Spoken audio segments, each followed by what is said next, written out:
कर्मचाऱ्यांना निवृत्तीनंतर मोठा दिलासा. 2005 नंतरच्या कर्मचाऱ्यांना पुन्हा मोफत वैद्यकीय उपचार सुरू होणार आहे. तर मित्रांनो, पुणे महानगरपालिकेने 2005 नंतर सेवेत दाखल झालेल्या निवृत्त कर्मचाऱ्यांसाठी एक दिलासादायक निर्णय घेतला आहे. या कर्मचाऱ्यांसाठीची आंशिक मोफत वैद्यकीय उपचार योजना पुन्हा सुरू करण्याचा निर्णय घेण्यात आलेला आहे. आता मिळालेल्या माहितीनुसार ही योजना सुमारे 2 वर्षापूर्वी बंद करण्यात आली होती. त्यामुळे अनेक निवृत्त कर्मचाऱ्यांना उपचारासाठी आर्थिक अडचणीचा सामना करावा लागत होता.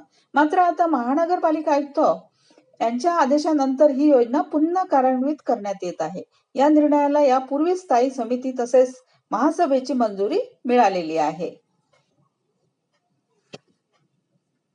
या योजनेच्या पुनर्जीवनामुळे सुमारे 9,000हून अधिक निवृत्त कर्मचारी लाभ घेऊ शकणार आहेत. योजनेअंतर्गत पात्र कर्मचाऱ्यांना मोफत किंवा सवलतीच्या दरात वैद्यकीय उपचार सुविधा उपलब्ध करून दिली जाणार आहे. महानगरपालिकेच्या या निर्णयाचे निवृत्त कर्मचारी संघटनांकडून स्वागत करण्यात येत असून हा निर्णय कर्मचारी हिताचा आणि दिलासादायक असल्याचे मत व्यक्त करण्यात येत आहे. अनेक दिवसांपासून या योजनेच्या पुनरारंभाची मागणी करण्यात येत होती, ती आता पूर्ण झाली आहे. थँक्यू.